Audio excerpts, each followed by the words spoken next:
T'as le matériel? Ouais. Tu as eu l'alerte météo? Ouais. Merci bien. Bon courage. Ouais. Merci. Bah non, mais c'est mort, hein. Putain. 90 annulés. Bah au moins, on risque pas de se blesser là. Ouais, Kinou, c'est tout. Je te dérange un peu tard. Me dire annulé. Ouais. J'étais en train de scruter si ça courait ailleurs, mais j'ai rien vu. Bah, ça court au Lavaredo, dans les Dolomites, là, il y a 120 bornes, mais bon. Ouais, c'est compliqué hein, de se rendre sans connaître tout ça. Le week-end prochain, t'avais rien de spécial? Non, enfin, on était en vacances, quoi. Vous voulez ne rien faire, aller sur la côte, manger des pizzas, boire du prosecco. Et là, il faut rester là-dessus. face aux difficultés, en fait, il va se recentrer. Il va essayer d'étudier un peu toutes les possibilités, les solutions. Maintenant, il voit les choses avec beaucoup plus de sérénité.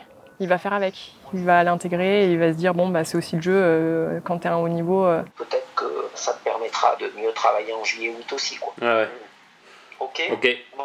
Ok. Bah, c'est comme ça. Bonne pizza quand même. Ouais, bah ouais, du coup, je vais prendre du dessert.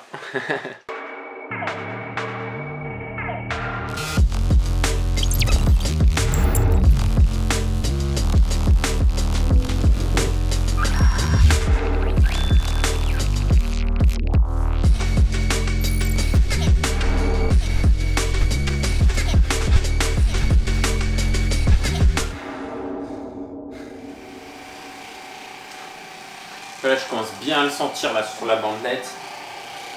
Quand Thibaut est né, on habitait Sainte-Mère-Église et il a grandi dans la Manche en fait jusqu'à 10 ans. Ça a toujours été un enfant avec un caractère facile. La joie de vivre, en fait, c'est vrai qu'il souriait tout le temps. Et plutôt un aventurier, oui, parce qu'en fait, il est au milieu de la fratrie. Il a une grande sœur, Chloé, qui a à peine 2 ans de plus que lui. Dès qu'il a su marcher, c'est plutôt lui qui l'emmenait explorer le jardin, par exemple. Il n'aimait pas rester trop sans rien faire, quoi. Il était à crapahuter souvent, effectivement, à découvrir de nouvelles activités, de nouveaux terrains. Et puis Thibaut a vécu à Gap de la 6e à son année de terminale. Nous, on avait l'habitude de venir dans les Hautes-Alpes en vacances, donc il connaissait déjà. Quand on est arrivé, en fait, Thibaut faisait du cheval. Puis après, petit à petit, il s'est vraiment approprié les activités. Alors bien sûr, le ski de fond, ça a été difficile au départ. Quand tu viens de Normandie, que tu n'as jamais chaussé les skis, ça a été quand même difficile les premières sorties. Mais l'habitude est vite venue, et puis la compétition. C'est toujours été un compétiteur. Il a toujours su organiser son temps de travail, c'est-à-dire que dès le CP, quand il rentrait de l'école avec des devoirs, c'était le goûter, les devoirs. On n'a jamais eu besoin de lui dire « Thibaut, va faire ton travail », etc. Toujours à rechercher l'efficacité, c'est-à-dire le temps qu'il pouvait gagner pour faire autre chose. Donc là, le but de la séance, c'est de faire un petit peu de dénivelé, tranquillement. On va dire ça va faire 3 fois le KV de Gap. Exactement, ça va être 3 fois 900 parce que j'ai la flemme de faire la route. Donc bon, ça, de toute façon, Bringier, il regarde pas les vidéos, donc il ne le saura pas. Bon allez, à toutes.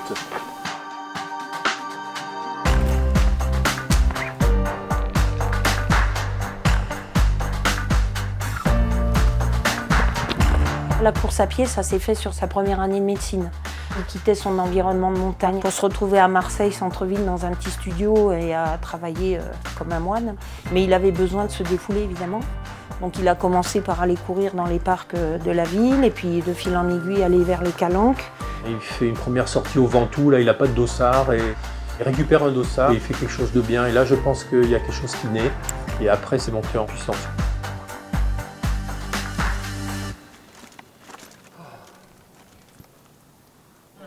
It's so hot there. It's okay. I get used to it. I kept chasing you and I never caught you. La première fois que je l'ai rencontré, c'était assez extraordinaire. C'était la montée de l'Olympe à Méribel. Au milieu de la course, il me rattrape et il s'est dit bah, je suis parti doucement à mon rythme et on va voir. Et il a accéléré, il a rattrapé tout le monde, il a gagné. Je me suis dit ce gars, il a un sacré moteur. Donc j'ai un peu poussé son nom pour le faire rentrer dans les petits jeunes au sein du Team Oka en France. C'est l'un de mes meilleurs amis, je pense. On a fait beaucoup de choses en fait ensemble. On était à la Madère cette année, l'UTMB l'année dernière. Bon, moi, c'est pas un très bon souvenir, mais n'empêche que c'était bien aussi de lui le voir réussir. Sa victoire sur la CCC, ça a été une profonde joie. Sa victoire sur la Transvulcania, c'est quelque chose que je retiens aussi. Quelqu'un un jour me disait que, tu vois, quand Thibaut touche quelque chose, il le transforme à son avantage, il le transforme en or. C'était presque ça qui était sous-entendu. Et je me demande jusqu'à quel point cet ancien n'avait pas raison. Il a une capacité à se mettre dans ses objectifs qui est assez extraordinaire. Et il va tout faire pour arriver à ses fins.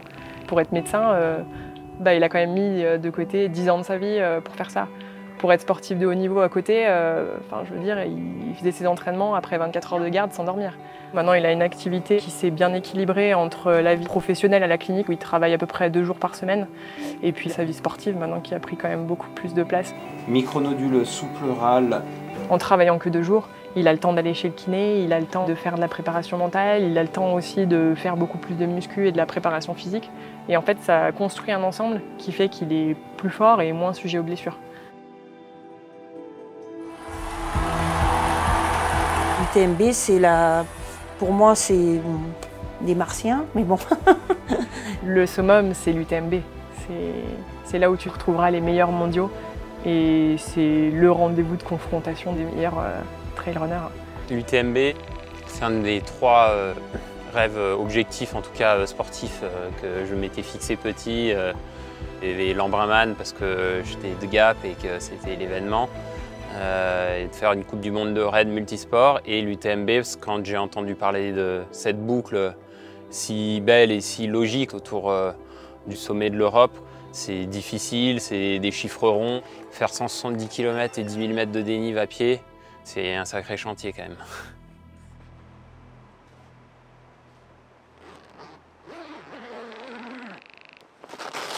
Il est 3h07.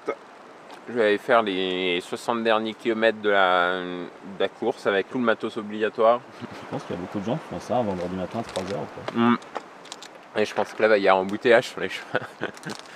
Je pense que c'est quand même un sport de débile. Et puis en plus, j'ai un coach qui est quand même particulier. On est sur la route. L'objectif cette année, il se précise de plus en plus. J'aimerais vraiment courir 21 heures. C'est un objectif avec lequel je me sens aujourd'hui à l'aise. Courir 14-15 heures, je sais que j'en suis capable. La fin, je sais que j'en suis capable. Il faut arriver à coller les deux pour que tout se passe de façon parfaite et que le joint soit invisible, quoi.